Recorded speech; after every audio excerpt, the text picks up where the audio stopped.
What do you think of some of the longer-term themes, such as 5G technology or green tech or health tech? What are your best picks? Mm. Let me maybe pick here green tech, because I think it has very, very clear catalysts for 2021, and especially for APEC, I should mention, for our region. So the base being that the Europeans already have their deal in place. Right? We know that almost half of their 1.8 trillion stimulus package goes to sustainable and green over the coming years.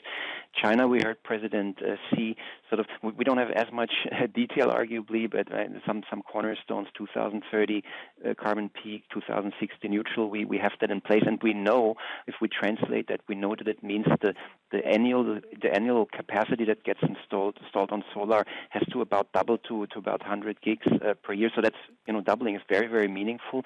And then the sort of call option on it is, we think, our house views more likely that we get a blue wave in the U.S.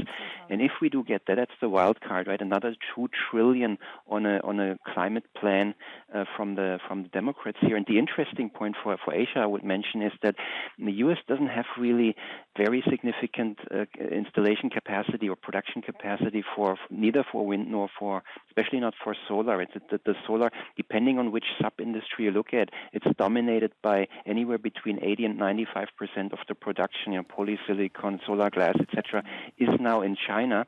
So you get the pricing power, and the U.S. is, in my view, unlikely to succeed in implementation, especially solar technologies, unless the Chinese companies help them.